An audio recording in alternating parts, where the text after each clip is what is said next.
بسم اللہ الرحمن الرحیم۔ السلام علیکم دوستو، آج ہم آپ کو اللہ کے پیارے نبی حضرت محمد صلی اللہ تعالیٰ علیہ وسلم کا بچپن سے لے کر جوانی تک کا پورا واقعہ سنائیں گے، جس کو سن کر آپ کا ایمان تازہ ہو جائے گا۔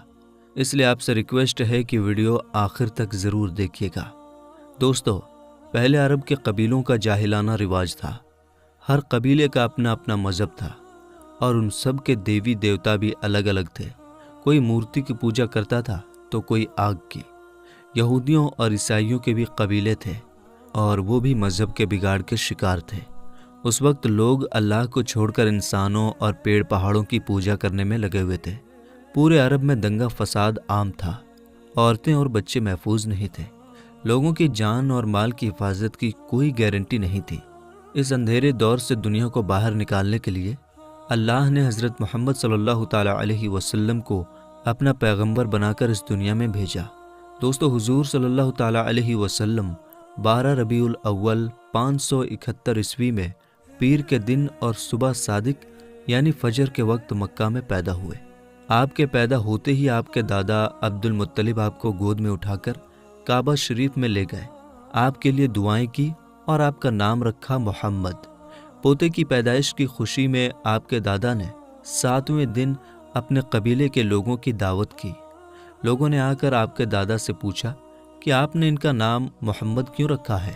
تو آپ کے دادا نے جواب دیا کہ میں چاہتا ہوں کہ میرے پوتے پر اسلام کا اثر پڑے، اور آپ کی والدہ سیدہ آمنہ نے آپ کا نام احمد رکھا۔ دوستو، پیغمبر حضرت محمد مصطفیٰ صلی اللہ تعالیٰ علیہ وسلم جب پیدا ہوئے تو آپ کی ختنہ پہلے سے ہی کی ہوئی تھی، اور آپ کی آنکھوں میں سرما بھی لگا ہوا تھا، اور آپ کا تمام بدن پاکیزہ تھا۔ جب آپ کے دادا عبد المطلب نے اپنے پوتے کو ختنہ شدہ اور ناف کٹا ہوا پایا تو وہ بہت زیادہ خوش ہوئے اور فرمایا کہ میرا پوتا بڑی نرالی اور بڑی شان والا ہوگا۔ اور یہی نہیں، جب آپ صلی اللہ تعالیٰ علیہ وسلم پیدا ہوئے تو آپ کی مٹھی مبارک بھی بند تھی، مگر شہادت والی انگلی آسمان کی طرف اٹھی ہوئی تھی، اور ایسا لگ رہا تھا جیسے خدا کی وحدانیت کا اقرار کر رہی ہے۔ دوستو، جب حضرت محمد صلی اللہ تعالیٰ علیہ وسلم پیدا ہوئے تو اس وقت عرب میں یہ رواج ہوا کرتا تھا کہ شہر کے بڑے لوگ اپنے بچوں کو دودھ پلوانے کے لیے اور پلنے بڑھنے کے لیے دیہاتوں میں بھیج دیا کرتے تھے، تاکہ گاؤں دیہات کی کھلی ہوا میں رہ کر ان کا بچہ خوب صحت مند بنے۔ کیونکہ دوستو، اس زمانے میں گاؤں دیہات کا موسم شہروں کے مقابلے زیادہ صاف ستھرا اور زیادہ اچھا ہوا کرتا تھا۔ اسی وجہ سے گاؤں دیہات میں پلے بچے زیادہ صحت مند اور موٹے تازے ہوا کرتے تھے۔ دوستو، اسی رواج کے مطابق پیغمبر حضرت محمد صلی اللہ تعالیٰ علیہ وسلم کو بھی مکہ سے دور طائف کے قریب ایک علاقہ ہے جہاں بنی سعد قبیلہ رہتا ہے، وہاں لے جایا گیا اور ایک دائی کو سونپ دیا گیا جس کا نام دائی حلیمہ تھا، اور وہ بنی سعد قبیلے سے تھی، اس لیے ان کو حلیمہ سعدیہ بھی کہا جاتا ہے۔ دوستو، دائی حلیمہ بہت غریب گھرانے سے تھی، اس لیے انہوں نے آپ صلی اللہ تعالیٰ علیہ وسلم کی پرورش کا ذمہ لیا، یہ سوچ کر کہ 2 سال ان کی پرورش کروں گی تو اس کے بدلے میں مجھے کچھ مال مل جائے گا، تاکہ اس سے ان کی زندگی کا گزر بسر اچھی طرح سے ہو سکے۔ دوستو، جیسے ہی حضرت آمنہ نے اپنے پیارے بیٹے حضرت محمد صلی اللہ تعالیٰ علیہ وسلم کو دائی حلیمہ کے حوالے کیا، اور جو ہی دائی حلیمہ نے آپ صلی اللہ تعالیٰ علیہ وسلم کو اپنی گود میں اٹھایا تو اسی وقت سے دائی حلیمہ کی زندگی میں رحمت اور برکت ہونی شروع ہو گئی۔ دوستو، اس وقت عربوں میں یہ رواج تھا کہ بچے کی پرورش کا ذمہ 2 سال کا ہوا کرتا تھا، اور ہر 6 مہینے کے بعد بچے کو اس کے گھر والوں سے ملانا ہوتا تھا۔ اسی رواج کے مطابق دائی حلیمہ بھی 6 مہینے کے بعد پیغمبر حضرت محمد صلی اللہ تعالیٰ علیہ وسلم کو ان کی ماں سے ملانے کے لیے مکہ پہنچی۔ ان کے ساتھ ان کا شوہر حارث اور ان کا ایک چھوٹا بچہ بھی تھا جو ان کی گود میں تھا۔ وہ بچہ بھوک سے رو رہا تھا کیونکہ حلیمہ بہت کمزور تھی اور کھانے پینے کی کمی بھی تھی، اس وجہ سے دائی حلیمہ دودھ نہیں پلا پا رہی تھی۔ لیکن جیسے ہی انہوں نے اللہ کے پیغمبر حضرت محمد صلی اللہ تعالیٰ علیہ وسلم کو اپنی گود میں اٹھایا اور ان کو دودھ پلانا شروع کیا تو پیغمبر حضرت محمد صلی اللہ تعالیٰ علیہ وسلم نے خوب سیر ہو کر دودھ پیا، اور آپ صلی اللہ تعالیٰ علیہ وسلم کے دودھ پی لینے کے بعد دائی حلیمہ نے اپنے معصوم بچے کو بھی خوب دودھ پلایا۔ یہ دیکھ کر حلیمہ پریشان ہو گئیں کہ یہ کیا معاملہ ہوا۔ وہ جب مکہ آ رہی تھیں تو ان کے پاس دودھ نہیں تھا، مگر جب سے یہ بچہ ان کی گود میں آیا ہے تب سے اللہ کی طرف سے خاص رحمتوں کا آنا شروع ہو گیا ہے۔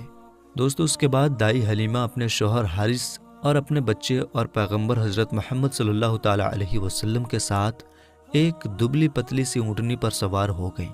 وہ اونٹنی جب بنی سعد کے قبیلے سے نکل کر مکہ کی طرف آئی تھی تو وہ بہت سستی سے چلتی ہوئی مکہ پہنچی تھی، لیکن اب معاملہ یہ ہوا کہ دائی حلیمہ کی اونٹنی سب سے آگے چل رہی تھی۔ دائی حلیمہ کی سہیلیوں نے اپنی آنکھوں سے دیکھا کہ دائی حلیمہ کی یہ وہی اونٹنی تھی جو مکہ میں بڑی سستی سے آئی تھی۔ اب اس اونٹنی کو آخر کیا ہو گیا کہ وہ اب بڑی رفتار سے چل رہی تھی۔ دوستو، یہ نظارہ دیکھ کر دائی حلیمہ کی سہیلیاں کہنے لگیں، حلیمہ ہم پر رحم کرو، دھیرے چلو، کیا یہ وہی اونٹنی ہے جس پر تم مکہ آئی تھی؟ تو یہ سن کر دائی حلیمہ کہنے لگیں کہ جب سے یہ بچہ میری گود میں آیا ہے تب سے معلوم نہیں عجیب عجیب سے واقعے میرے ساتھ ہونے لگے ہیں۔ دوستو، اس کے بعد دائی حلیمہ کی زندگی میں رحمتوں اور برکتوں کا سلسلہ چلتا رہا، اور ایسے کرتے کرتے 2 سال پورے ہونے کو آ گئے، یعنی کہ بچے کی پرورش کا ذمہ پورا ہونے کو آ گیا۔ جو ایگریمنٹ ہوا تھا وہ پورا ہو رہا تھا۔ خیر اور برکتوں کا سلسلہ دائی حلیمہ نے ان 2 سالوں میں اپنی زندگی میں خوب دیکھا۔ اس وجہ سے ان کا دل نہیں چاہ رہا تھا کہ وہ اس نورانی بچے کو واپس اس کے گھر والوں کو سونپ دے، مگر دستور کے مطابق 2 سال کے بعد اس کو واپس سونپنا ہی تھا۔ اس لیے 2 سال کے بعد دائی حلیمہ پیغمبر حضرت محمد صلی اللہ تعالیٰ علیہ وسلم کو اپنے ساتھ لے کر مکہ کی طرف نکل پڑی۔ جب وہ مکہ میں پہنچی تو حضرت آمنہ سے کہنے لگی کہ آپ کا بچہ بڑا ہی برکتوں اور رحمتوں والا بچہ ہے۔ جب سے یہ بچہ میری گود میں آیا ہے تب سے میری تو زندگی ہی بدل گئی ہے۔ میری زندگی میں برکتوں رحمتوں کا دور شروع ہو گیا ہے۔ اس لیے میری آپ سے گزارش ہے کہ آپ تھوڑے دن اس بچے کو میرے پاس رہنے دیں، میں تھوڑے دن اس کی پرورش کرنا چاہتی ہوں۔ تو یہ سن کر حضرت آمنہ نے پہلے تو انکار کر دیا، مگر دائی حلیمہ کے بار بار کہنے پر حضرت آمنہ تیار ہو گئیں اور کہنے لگیں کہ تھوڑے دن اور اپنے پاس رکھ لو، پھر واپس آ کر مجھے دے جانا۔ اس طرح سے دائی حلیمہ آپ صلی اللہ تعالیٰ علیہ وسلم کو واپس اپنے ساتھ لے گئیں۔ دوستو، ایسے کرتے کرتے پیغمبر حضرت محمد صلی اللہ تعالیٰ علیہ وسلم کی عمر مبارک 4 سال کی ہو گئی۔ جب آپ کی عمر مبارک 4 سال کی ہوئی تو ایک دن آپ دائی حلیمہ کے گھر کے باہر کچھ بچوں کے ساتھ کھیل رہے تھے۔ ان میں حلیمہ سعدیہ کا ایک بیٹا جو پیغمبر حضرت محمد صلی اللہ تعالیٰ علیہ وسلم کا دودھ شریک بھائی بھی تھا۔ وہ سب کھیل رہے تھے کہ اچانک آپ زمین پر گر گئے اور آپ کے چہرے اور جسم کا رنگ پوری طرح سے بدل گیا۔ دوستو، اتہاس کی کتابوں میں ہے کہ اس وقت حضرت جبریل علیہ السلام پہلی بار پیغمبر حضرت محمد صلی اللہ تعالیٰ علیہ وسلم سے ملنے آئے تھے۔ جیسے ہی حضرت جبریل آپ کے پاس آئے تو آپ کو زمین پر لٹا کر آپ کے سینے کو چاک کر دیا، یعنی کہ آپ کے سینے کو چیر دیا اور آپ کے دل کو باہر نکال لیا۔ اس کے بعد آپ کے دل کو زمزم کے پانی سے دھویا اور آپ کے دل پر جو ایک کالے رنگ کا چھوٹا سا لوتھڑا تھا اس کو ہٹا دیا اور یہ کہا کہ آج سے شیطان کے حصے کو دور کر دیا، اور اس کے بعد آپ کے دل کو واپس آپ کے سینے میں رکھ دیا۔ دوستو، ادھر یہ دیکھ کر آپ کے ساتھ کھیل رہے بچے گھبرا گئے کہ آپ کو کیا ہو گیا، اس لیے وہ دوڑے دوڑے دائی حلیمہ کے پاس پہنچ گئے اور کہنے لگے کہ محمد کا کسی نے قتل کر دیا ہے۔ تو یہ سن کر دائی حلیمہ بہت گھبرا گئیں اور پریشان ہو اٹھی اور بھاگتی ہوئی سوچنے لگی کہ مجھے 2 سال کے بعد ہی اس کو اس کی ماں کو دے دینا چاہیے تھا، اب اس کی ماں کو میں کیا منہ دکھاؤں گی۔ یہ سوچتے ہوئے دائی حلیمہ بھاگتی ہوئی آپ تک پہنچی تو حلیمہ نے دیکھا کہ آپ کا جسم کا رنگ بدلا ہوا ہے، مگر تھوڑی دیر کے بعد آپ کو ہوش آ گیا۔ یہ دیکھ کر حلیمہ کی جان میں جان آئی اور کہنے لگی اب اس کو اور نہیں رکھوں گی اپنے پاس۔ اس کے بعد دائی حلیمہ مکہ پہنچی اور پیغمبر محمد صلی اللہ تعالیٰ علیہ وسلم کو حضرت آمنہ کے حوالے کر دیا۔ دوستو، اس کے بعد 4 سال کی عمر کے بعد آپ اپنی ماں حضرت آمنہ کے پاس رہنے لگے۔ اس کے بعد زندگی کے دن بیتتے چلے گئے۔ سن 575 یا 576 میں جب آپ کی عمر 5 اور 6 سال کے بیچ ہوئی تب آپ اپنی ماں حضرت آمنہ کے ساتھ اور اپنے دادا عبد المطلب کے ساتھ مدینہ کی طرف نکلے۔ مدینہ میں آپ کے لیے 2 خاص باتیں تھیں۔ ایک تو یہ کہ مدینہ میں آپ کے والد حضرت عبداللہ کی قبر مبارک تھی، اور دوسری بات یہ تھی کہ مدینہ میں آپ کے دادا عبد المطلب کا ننھال بھی تھا۔ دوستو، اس زمانے میں سفر 1 مہینے یا 1.5 مہینے کا ہوا کرتا تھا، اس لیے آپ کا یہ سفر بھی تقریباً مہینے بھر کا تھا۔ 1 مہینے کے بعد جب آپ پلٹ کر واپس مکہ کی طرف آ رہے تھے تو آپ کی زندگی میں جو واقعہ پیش آیا اسے دیکھ کر آپ کے دادا عبد المطلب بھی رونے لگے۔ اللہ کے پیغمبر حضرت محمد صلی اللہ تعالیٰ علیہ وسلم کو اپنے بچپن کی عمر میں ہی آپ کو دوسرا بڑا جھٹکا لگا اور اللہ نے آپ کو ایک اور آزمائش میں ڈال دیا۔ دوستو، ہوا یہ کہ آپ جب 1 مہینے کے بعد مدینہ سے واپس مکہ آ رہے تھے تو راستے میں ہی آپ کی والدہ حضرت آمنہ کی طبیعت بگڑ گئی اور وہ بری طرح سے بیمار پڑ گئیں، اور اس کے بعد ان کا انتقال ہو گیا۔ مکہ اور مدینہ کے بیچ الابوا نام کی ایک جگہ ہے، وہیں پر حضرت آمنہ کو دفن کیا گیا، اور اس طرح سے آپ 6 سال کی عمر میں ہی یتیم ہو گئے۔ آپ کی اس حالت کو دیکھ کر آپ کے دادا عبد المطلب بہت پریشان ہوئے اور وہ رونے لگے۔ ایک تو یہ کہ آپ کی پیدائش کے کچھ دن پہلے آپ کے والد حضرت عبداللہ کا انتقال ہو گیا تھا، اور اب دوسرا جھٹکا یہ لگا کہ آپ کی عمر ابھی 6 سال کی بھی نہیں ہوئی تھی کہ آپ کی والدہ کا بھی انتقال ہو گیا۔ یہ دیکھ کر آپ کے دادا عبد المطلب کو بہت دکھ ہوا، مگر وہ بھی کیا کرتے، ایک دن تو سب کو مرنا ہے۔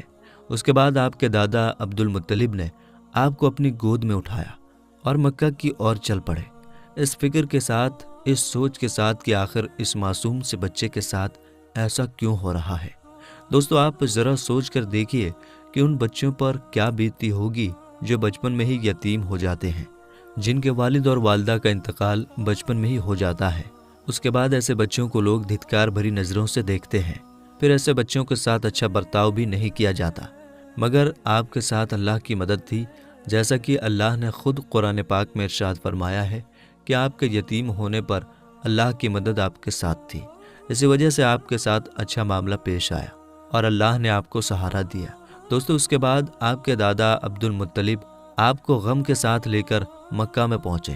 آپ کے گھر کے اندر غم کا ماحول تھا۔ ابو طالب جو آپ کے چچا تھے وہ آپ کو اس حالت میں دیکھ کر رونے لگے۔ ابو طالب آپ کو بہت چاہتے تھے، اور عبد المطلب بھی اپنے بیٹوں سے زیادہ اور اپنے پوتوں سے زیادہ پیغمبر حضرت محمد صلی اللہ تعالیٰ علیہ وسلم کو چاہتے تھے۔ دوستو، ہم آپ کو بتا دیں کہ عبد المطلب وہ شخص تھے جو قریش کے بہت بڑے سردار تھے۔ ان کی لوگ سب سے زیادہ عزت کیا کرتے تھے۔ کعبہ کی چھاؤں میں ان کے لیے ایک خاص فرش بچھایا جاتا تھا جس پر صرف وہی اکیلے بیٹھتے تھے، کسی دوسرے کو اس پر بیٹھنے کی اجازت نہیں ہوتی تھی۔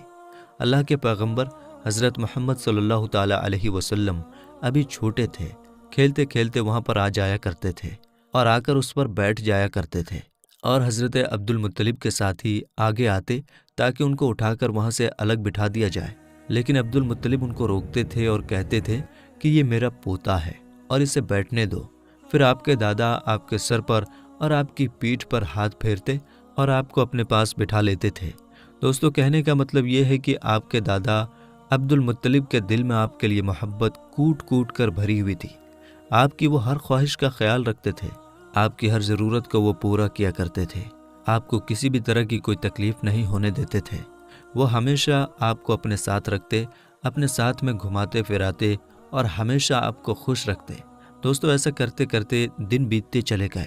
اب آپ کی عمر مبارک 8 سال کی ہو گئی، مگر سوچیے اللہ کے نبی نے کیسی کیسی آزمائشوں سے گزر کر اپنے زندگی کا سفر پورا کیا۔ اب آپ کی عمر مبارک 8 سال 2 مہینے 10 دن کی ہوئی تو ایک دن اچانک آپ کے دادا عبد المطلب کا بھی انتقال ہو گیا۔ مرتے وقت آپ کے دادا نے آپ کی پرورش کا ذمہ ابو طالب کو سونپ دیا۔ ابو طالب آپ کے سگے چچا تھے۔ دوستو، ذرا سوچئے اس بچے پر کیا گزرتی ہوگی جس کے بچپن میں نہ تو ماں کا ساتھ ہوتا ہے اور نہ ہی باپ کا ساتھ، ایک دادا کا سہارا ہوتا ہے، وہ بھی چلا جاتا ہے۔ اس کے بعد آپ کی پرورش کا ذمہ آپ کے چچا ابو طالب اٹھاتے ہیں۔ دوستو، اس کے بعد ابو طالب نے آپ کو سہارا دیا، آپ کی ہر طرح سے حفاظت کی، آپ کی دشمنوں سے، تلوار سے، ہر طرح سے آپ کو محفوظ رکھا اور آخری سانس تک آپ کی مدد کرتے رہے۔ حالانکہ ابو طالب پیسے والے نہیں تھے، پھر بھی آپ کو کسی بھی بات کی کمی محسوس نہیں ہونے دی۔ آپ جس بھی چیز کی خواہش کرتے تھے آپ وہ پوری کر دیتے تھے۔ میرے دوستو، اس کے بعد دن بیتتے چلے گئے۔ ابو طالب جب بھی کسی سفر پر جاتے تو آپ حضرت محمد صلی اللہ تعالیٰ علیہ وسلم کو اپنے ساتھ لے کر جاتے، کیونکہ اس زمانے میں سفر بہت لمبا ہوا کرتا تھا، 1-1.5 مہینے کا سفر ہوتا تھا، اور ابو طالب نہیں چاہتے تھے کہ یہ معصوم سا بچہ جس کے نہ والد نہ والدہ کا سہارا ہے، نہ کوئی دادا کا سہارا ہے، اس کو کسی اور کے بھروسے چھوڑ کر جاؤں اور اس کو تکلیف ہو۔ دوستو، ایک بار ابو طالب اپنے قافلے کے ساتھ ملک شام کی طرف تجارت کے لیے روانہ ہوئے۔ یاد رکھیں، پہلے عرب میں جو لوگ تھے، خاص کر کے قریش کے لوگوں کا امپورٹ ایکسپورٹ کا بزنس تھا، یعنی کہ وہ ایک جگہ سے سامان خریدتے تھے اور دوسرے جگہ پر لے جا کر اس کو بیچ دیتے تھے۔ اس طرح سے وہ لوگ سامان خریدتے اور بیچتے تھے۔ اسی کام کے سلسلے میں ابو طالب اپنے قافلے کے ساتھ ملک شام کی طرف نکلے۔ ساتھ میں آپ نے حضرت محمد صلی اللہ تعالیٰ علیہ وسلم کو بھی لے لیا اور آپ کو ایک اونٹنی پر سوار کر دیا۔ ابو طالب کا جب یہ قافلہ ملک شام کے بارڈر پر پہنچا تو رات ہو چکی تھی، اس لیے انہوں نے وہیں پر اپنا پڑاؤ ڈالا تاکہ وہ وہیں پر رات گزار سکیں اور اپنی تھکان دور کر سکیں۔ دوستو، ہم آپ کو بتا دیں کہ اس زمانے میں راہب ہوا کرتے تھے جو ایک جگہ سے دوسری جگہ پیدل جایا کرتے تھے۔ اس زمانے میں ایک عیسائی راہب تھا، یعنی کہ کرسچن راہب تھا، جو لوگوں کی رہنمائی کرتا تھا۔ وہ کبھی اپنے گھر سے باہر نہیں نکلتا تھا، یعنی کہ وہ ہمیشہ اپنے گھر کے اندر ہی رہتا تھا۔ جب اس کو معلوم چلا کہ ان کے سامنے کسی نے پڑاؤ ڈالا ہے تو وہ دوڑتا ہوا ان کے پاس آیا اور پیغمبر حضرت محمد صلی اللہ تعالیٰ علیہ وسلم کو لے لیا اور ابو طالب سے کہنے لگا کہ یہ بچہ ساری دنیا کا سردار بن کر آیا ہے۔ اس کی یہ بات سن کر ابو طالب حیران ہوئے اور پوچھنے لگے کہ تمہیں کیسے پتا؟ تم کو کس نے بتایا ہے کہ یہ بچہ ساری دنیا کا سردار بن کر آیا ہے؟ تو اس راہب نے کہا کہ جب تم اس گھاٹی سے ادھر اس گھاٹی میں آ چکے تھے تو اس گھاٹی میں ایسا کوئی بھی درخت اور پتھر نہیں تھا جو اس بچے کو دیکھ کر نہ جھکا ہو، اور پتھر اور درخت صرف انہی لوگوں کے آگے جھکتا ہے جس کو اللہ اپنا پیغمبر بنا کر بھیجتا ہے۔ اس کے بعد وہ کہنے لگا، تم اس بچے کو ملک کے ساتھ ساتھ لے کر مت جانا، کیونکہ آگے یہودیوں سے ان کو خطرہ ہے، کہیں وہ اس کا قتل نہ کر دیں، اور میں اس بچے کو اچھی طرح سے پہچانتا ہوں کیونکہ تورات اور انجیل میں ان کے رسول ہونے کا ذکر آیا ہے، اور میں اس بچے کو اچھی طرح سے پہچانتا ہوں۔ ان کی پیٹھ کے نیچے ایک سیب کی طرح جو نبوت کی مہر لگی ہے، اس مہر سے بھی میں ان کو پہچانتا ہوں، لہٰذا تم انہیں ملک شام لے کر مت جانا۔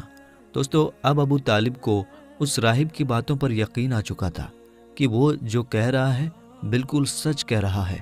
اس کے بعد ابو طالب نے کسی شخص کے ذریعے سے پیغمبر محمد صلی اللہ تعالیٰ علیہ وسلم کو واپس مکہ میں پہنچا دیا، کیونکہ ابو طالب کو اب یہ معلوم ہو چکا تھا کہ یہ جو بچہ ہے یہ کوئی معمولی بچہ نہیں ہے، یہ بچہ خاص مرتبے والا بچہ ہے۔ اس کے بعد ابو طالب آپ کی پرورش اور آپ کی حفاظت کے معاملے میں اور زیادہ چوکنا ہو گئے اور آپ کی ہر طرح سے حفاظت کرنے لگے۔ اس کے بعد جب آپ جوان ہو گئے تو آپ صلی اللہ تعالیٰ علیہ وسلم کی سچائی اور ایمانداری کو دیکھ کر ایک بار حضرت خدیجہ رضی اللہ تعالیٰ عنہا نے آپ کو اپنا مال دے کر شام میں تجارت کے لیے بھیجا اور ساتھ میں اپنے ایک غلام کو بھی لگا دیا۔ اللہ کے فضل و کرم سے تجارت میں بہت فائدہ ہوا۔ حضرت خدیجہ کے غلام جن کا نام مسیرہ تھا، انہوں نے بھی آپ کی ایمانداری اور اچھے اخلاق کی خوب تعریف کی۔ یہ دیکھ کر حضرت خدیجہ آپ کی طرف مائل ہوئے، یعنی کہ حضرت خدیجہ آپ صلی اللہ تعالیٰ علیہ وسلم سے بہت پربھاوت ہوئی، اور اس کے بعد آپ نے خود ہی پیغمبر محمد صلی اللہ تعالیٰ علیہ وسلم کو نکاح کرنے کا پیغام بھیجا۔ دوستو، ہم آپ کو بتا دیں کہ حضرت خدیجہ رضی اللہ تعالیٰ عنہا عرب میں ایک کامیاب بزنس وومن تھی، اور اپنے ویاپار سے ہوئی کمائی کو حضرت خدیجہ غریب، اناتھ، ودوا اور بیماروں میں بانٹا کرتی تھی۔ انہوں نے ان گنت غریب لڑکیوں کی شادی کا خرچہ بھی اٹھایا تھا، اور اس طرح ایک بے حد نیک اور سب کی مدد کرنے والی عورت کے روپ میں اسلام میں ہی نہیں بلکہ پوری دنیا کے اتہاس میں ان کا بڑا یوگدان رہا ہے۔ یعنی کہ حضرت خدیجہ ہمیشہ غریب لوگوں کی اناج اور کپڑوں سے مدد کیا کرتی تھیں۔ حضرت خدیجہ مورتیوں میں وشواس نہیں کرتی تھیں اور نہ ہی ان کی پوجا کرتی تھیں۔ دوستو، ہم آپ کو یہ بھی بتا دیں کہ حضرت خدیجہ کی پیغمبر محمد صلی اللہ تعالیٰ علیہ وسلم کے ساتھ شادی ہونے سے پہلے 2 شادیاں ہو چکی تھیں، اور ان کے اپنے پہلے دونوں شوہروں سے بچے بھی تھے۔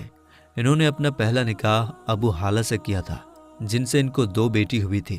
مگر اس کے بعد ابو حالہ یعنی کہ ان کے پہلے شوہر کی موت ہو گئی، اور اس کے بعد حضرت خدیجہ نے دوسری شادی عتیق ابن زید کے ساتھ کی، جن سے ان کو ایک بیٹی ہوئی، مگر یہ بھی تھوڑے دنوں کے بعد اس دنیا سے چل بسے اور یہ پھر سے بیوہ ہو گئیں۔ ان کے بعد عرب کے بڑے بڑے تاجداروں نے، سرداروں نے خدیجہ کے ساتھ شادی کی پیشکش کی، مگر حضرت خدیجہ راضی نہ ہوئے، یہاں تک کہ اللہ تعالیٰ نے آپ کو پیغمبر محمد صلی اللہ تعالیٰ علیہ وسلم کی طرف مائل کر دیا۔ دوستو، اس کے بعد حضرت خدیجہ نے پیغمبر محمد صلی اللہ تعالیٰ علیہ وسلم کی ایمانداری اور تجارتی سفر کو دیکھ کر تیسرے نکاح کا پیغام آپ نے خود ہی اپنی ایک خاص سہیلی جس کا نام نفیسہ تھا، اس کے ذریعے آپ نے پیغمبر محمد صلی اللہ تعالیٰ علیہ وسلم کے پاس نکاح کا پیغام بھیجا۔ تو یہ سن کر پیغمبر حضرت محمد صلی اللہ تعالیٰ علیہ وسلم نے یہ کہہ کر انکار کر دیا کہ وہ اس کے بارے میں پہلے اپنے چچا ابو طالب اور اپنی چاچی سے بات کریں گے، اس کے بعد میں ہی وہ اس کے بارے میں آپ کو بتائیں گے۔ دوستو، اس کے بعد پیغمبر حضرت محمد صلی اللہ تعالیٰ علیہ وسلم نے اس پیغام کے بارے میں اپنے چچا ابو طالب سے بات کی، یعنی کہ ان کو اس پیغام کے بارے میں بتایا۔ تو یہ سن کر آپ کے چچا ابو طالب بہت زیادہ خوش ہوئے اور نکاح کروانے کے لیے راضی ہو گئے اور آپ کو اجازت دے دی۔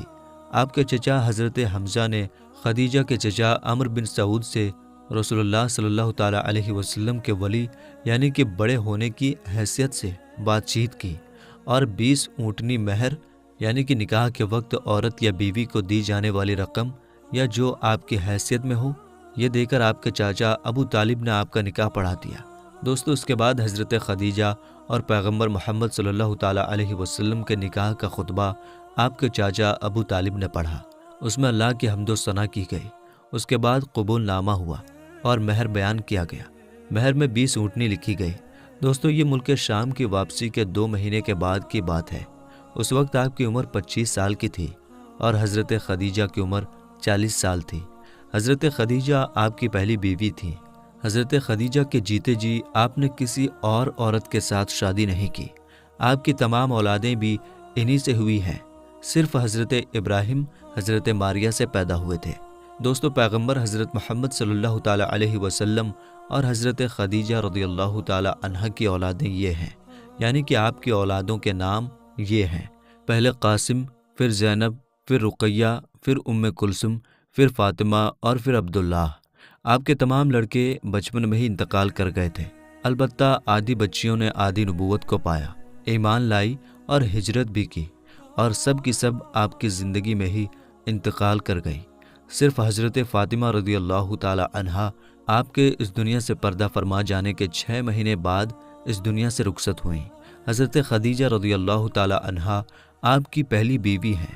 جب آپ صلی اللہ تعالیٰ علیہ وسلم پر پہلی آیت نازل ہوئی تو رسول اللہ صلی اللہ تعالیٰ علیہ وسلم نے سب سے پہلے آپ کو بتایا۔ اسلام قبول کرنے والی میں حضرت خدیجہ پہلی خاتون ہیں۔ اسلام کو پھیلانے میں نہ صرف آپ نے ساتھ دیا بلکہ مالی طور پر بھی آپ نے بڑھ چڑھ کر حصہ لیا۔ دوستو، پیغمبر حضرت محمد صلی اللہ تعالیٰ علیہ وسلم حضرت خدیجہ رضی اللہ تعالیٰ عنہا سے بہت محبت کیا کرتے تھے، اور ان کے ہوتے ہوئے یعنی کہ حضرت خدیجہ کے جیتے جی آپ نے دوسری شادی نہیں کی تھی۔ حضرت خدیجہ اور پیغمبر محمد صلی اللہ تعالیٰ علیہ وسلم کا ساتھ تقریباً 25 سال تک رہا۔ اللہ کے پیغمبر حضرت محمد صلی اللہ تعالیٰ علیہ وسلم نے فرمایا کہ خدیجہ دنیا کی بہترین عورتوں میں سے ہے۔ آپ رضی اللہ تعالیٰ عنہا کی وفات کے بعد بھی پیغمبر حضرت محمد صلی اللہ تعالیٰ علیہ وسلم اکثر آپ کو یاد کیا کرتے تھے اور آپ کی سہیلیوں کو ہدیہ بھجواتے رہتے تھے۔ دوستو، پیغمبر حضرت محمد صلی اللہ تعالیٰ علیہ وسلم کی تمام اولادیں یعنی کہ آپ کے 6 بچے حضرت خدیجہ سے ہی ہیں، سوائے حضرت ابراہیم رضی اللہ تعالیٰ عنہ کے۔ حضرت خدیجہ کی قبر مبارک جنت المعلیٰ مکہ میں ہے۔ جس سال حضرت خدیجہ رضی اللہ تعالیٰ عنہا اور آپ کے چاچا ابو طالب کا انتقال ہوا تھا، اس سال کو آپ نے غم کا سال قرار دیا۔ میرے دوستو، اعلان نبوت سے پہلے اللہ کے پیغمبر حضرت محمد صلی اللہ تعالیٰ علیہ وسلم کچھ کھانے پینے کا سامان اپنے ساتھ لے کر غار حرا کی پہاڑی پر چلے جایا کرتے تھے اور وہاں جا کر اللہ کی عبادت کرتے تھے، یعنی کہ اللہ کی عبادت میں مشغول رہتے تھے۔ یہ سلسلہ کافی دنوں تک ایسے ہی چلتا رہا۔ یعنی کہ کافی دنوں تک آپ اسی طرح سے غار حرا کی پہاڑی پر جا کر اللہ کی عبادت کرتے رہے۔ ایک مرتبہ اللہ کے پیغمبر حضرت محمد صلی اللہ تعالیٰ علیہ وسلم غار حرا کی پہاڑی پر اللہ کی عبادت میں مشغول تھے کہ اتنے میں آپ کے پاس حضرت ابراہیم علیہ السلام اپنی اصل شکل و صورت میں آپ کے پاس تشریف لائے، یعنی کہ اچانک حضرت جبریل علیہ السلام آپ کے سامنے نازل ہو گئے۔ ہم آپ کو بتا دیں کہ یہ جبرائیل علیہ السلام اللہ کے سارے فرشتوں کے سردار ہیں، اور حضرت جبریل علیہ السلام کی طاقت اتنی ہے کہ اگر جبرائیل اپنا ایک پر پھیلا دیں تو پورب سے لے کر پشچم تک اس پوری دنیا کو چھپا لیں، یعنی کہ اتنا بڑا حضرت جبریل علیہ السلام کا ایک پر ہے، اور حضرت جبریل علیہ السلام کے اس طرح کے 70,000 پر ہیں۔ اب آپ سوچئے کہ حضرت جبریل کتنے زیادہ بڑے ہوں گے۔ اس کے علاوہ حضرت جبریل کی اسپیڈ اتنی زیادہ ہے کہ یہ پلک جھپکتے ہی سدرہ سے زمین پر آ جاتے ہیں، اور پلک جھپکتے ہی اس زمین سے واپس سدرہ پر پہنچ جاتے ہیں۔ یہ حضرت جبریل علیہ السلام کی طاقت کا عالم ہے۔ اگر حضرت جبریل علیہ السلام چاہیں تو اس پوری زمین کو اٹھا کر پلٹ سکتے ہیں۔ قوم لوط کو اسی طرح سے حضرت جبریل علیہ السلام نے پلٹا تھا۔ یہ حضرت جبریل علیہ السلام کی شان ہے جو اللہ کے ایک فرشتے ہیں۔ دوستو، یہی حضرت جبریل علیہ السلام پہلی بار اپنی اصلی شکل و صورت میں اللہ کے پیارے نبی حضرت محمد صلی اللہ تعالیٰ علیہ وسلم کے سامنے حاضر ہو گئے اور کہنے لگے، پڑھو اقرا۔ یہ سن کر آپ صلی اللہ تعالیٰ علیہ وسلم نے فرمایا، میں نہیں پڑھتا۔ حضرت جبریل نے دوبارہ کہا، پڑھو اقرا۔ آپ صلی اللہ تعالیٰ علیہ وسلم نے پھر کہا، میں نہیں پڑھتا۔ حضرت جبریل علیہ السلام نے تیسری مرتبہ کہا، پڑھو اقرا، تو آپ نے پھر کہا، میں نہیں پڑھتا۔ اس کے بعد حضرت جبریل علیہ السلام نے اللہ کے پیارے نبی حضرت محمد صلی اللہ تعالیٰ علیہ وسلم کو اپنے سینے سے لگایا، اور سینے سے اس طرح سے لگایا کہ حضرت جبریل نے حضور پاک کی بغل میں اپنے دونوں ہاتھ ڈالے، یعنی کہ اللہ کے نبی کے دونوں ہاتھ باہر کی طرف کر دیے، اور پھر جبریل نے پیارے نبی کو اپنے سینے سے لگایا اور پھر زور سے دبا دیا، یعنی کہ بہت زور سے دبایا۔ حدیث شریف میں آتا ہے کہ اللہ کے پیارے نبی حضرت محمد صلی اللہ تعالیٰ علیہ وسلم نے فرمایا ہے کہ اس وقت حضرت جبریل نے مجھے اتنی زور سے دبایا تھا کہ قریب تھا کہ میری جان نکل جاتی، مگر جبریل نے مجھے زور سے دبا کر چھوڑ دیا، اور پھر فرمایا کہ پڑھو اپنے رب کے نام کے ساتھ جس نے آپ کو اور تمام دنیا کو پیدا فرمایا ہے، پیدا کیا ہے انسان کو زمین و خون کے جمے ہوئے ایک لوتھڑے سے۔ پڑھو، حال یہ ہے کہ تمہارا رب بڑا ہی رحم کرنے والا ہے۔ پھر اللہ کے پیارے نبی حضرت محمد صلی اللہ تعالیٰ علیہ وسلم پڑھنے لگے، اور پھر آپ بہت گھبرا گئے، غار حرا کی پہاڑی سے اتر گئے اور اپنے گھر آ گئے۔ یعنی کہ یہ واقعہ ہونے کے بعد اللہ کے پیارے نبی حضرت محمد صلی اللہ تعالیٰ علیہ وسلم گھبرائے ہوئے اپنے گھر تشریف لائے۔ اس وقت آپ کا بدن کانپ رہا تھا، جس طرح سے انسان کا بدن سردی سے کانپتا ہے، یعنی کہ اس وقت آپ بہت ہی زیادہ خوف کی حالت میں آ گئے تھے۔ آپ صلی اللہ تعالیٰ علیہ وسلم بہت ہی زیادہ گھبرائے ہوئے اپنے گھر آئے، اور آپ نے اپنی بیوی حضرت خدیجہ رضی اللہ تعالیٰ عنہا سے فرمانے لگے، چادر لاؤ اور مجھ کو چادر اوڑھا دو۔ حضرت خدیجہ چادر لے کر آئیں، اور پھر آپ وہ چادر اوڑھ کر سو گئے۔ اس کے کچھ دیر بعد آپ صلی اللہ تعالیٰ علیہ وسلم کے اوپر سے خوف کے اثرات کم ہوئے، تو آپ نے اپنی بیوی حضرت خدیجہ رضی اللہ تعالیٰ عنہا کو یہ سارا واقعہ بیان کیا، یعنی کہ غار حرا کی پہاڑی پر جو بھی آپ کے ساتھ میں ہوا تھا وہ سارا واقعہ آپ نے حضرت خدیجہ کے سامنے بیان کر دیا۔ یہ واقعہ سن کر حضرت خدیجہ نے فرمایا کہ آپ کے اوپر یہ کوئی شیطانی کام نہیں ہو سکتا ہے، کیونکہ آپ نے تو ہمیشہ غریبوں کی مدد کی ہے، آپ نے تو ہمیشہ بیواؤں کو سہارا دیا ہے، آپ تو ہمیشہ یتیموں کے سہارے بنے ہو، آپ نے ہمیشہ بے سہارا لوگوں کی مدد کی ہے، اس لیے آپ کے ساتھ میں اللہ تعالیٰ کبھی کچھ غلط نہیں ہونے دے سکتا، آپ کو اللہ کبھی اس طرح سے ضائع نہیں کرے گا۔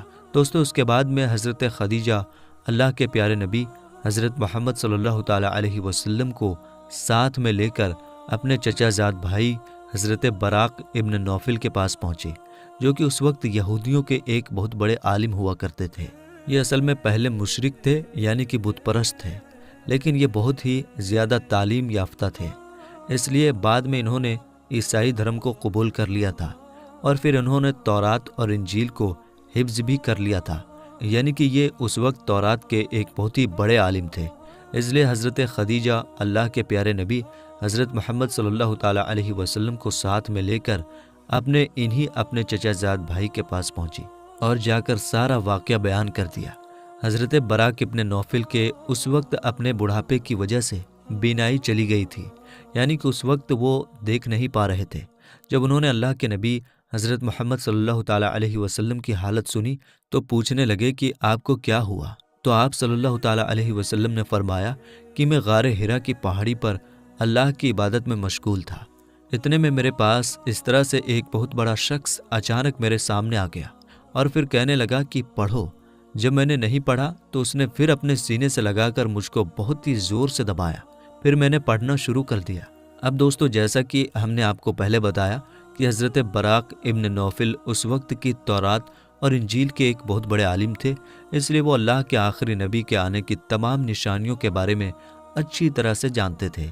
اس لیے وہ یہ سن کر کہنے لگے کہ اللہ کی قسم، جو بھی آپ کے پاس میں آیا تھا وہ وہی اللہ کا فرشتہ تھا جو حضرت موسیٰ اور حضرت عیسیٰ علیہ السلام پر نازل ہوتا تھا، یعنی کہ جو فرشتہ حضرت موسیٰ اور حضرت عیسیٰ کے پاس آتا تھا وہ فرشتہ آپ کے پاس میں آیا تھا، اور ان قریب ہے کہ اب آپ کی قوم آپ کو علاقے سے، آپ کو اپنے شہر سے باہر نکال دے گی، کیونکہ آج تک جس نے بھی حق کی آواز اٹھائی ہے، جتنے بھی آج تک نبی اس دنیا میں آئے ہیں، ان سب کو اسی طرح سے سزا دی گئی ہے۔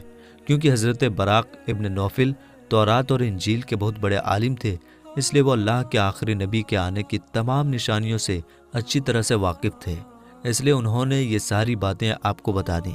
اور انہوں نے اس سے پہلے حضرت خدیجہ سے بھی یہ سن چکے تھے کہ وہ پیغمبر حضرت محمد صلی اللہ تعالیٰ علیہ وسلم سے نکاح بھی اس لیے کیا تھا کہ آپ سچے ہیں، آپ امانت دار ہیں۔ یہ ساری باتیں بتا کر پھر حضرت براق ابن نوفل فرمانے لگے، اگر میں اس وقت تک زندہ رہا تو میں تمہاری ضرور مدد کروں گا۔ اس کے بعد یہ سن کر وہیں پر حضرت خدیجہ نے آپ کا پہلا کلمہ پڑھ لیا، یعنی کہ حضرت خدیجہ پہلی خاتون تھیں جو آپ پر ایمان لے آئی، اور دوسرے حضرت براق ابن نوفل تھے جس نے آپ صلی اللہ تعالیٰ علیہ وسلم کی تصدیق کی، یعنی آپ کے بارے میں بتایا، یعنی کہ دوسرا کلمہ انہوں نے پڑھا۔ تو میرے دوستو، آگے کا واقعہ انشاءاللہ ہم اپلوڈ کریں گے، اس لیے چینل کو ضرور سبسکرائب کر لیجیے گا۔ ملیں گے انشاءاللہ تعالیٰ اگلی ویڈیو میں۔ السلام علیکم، اللہ حافظ۔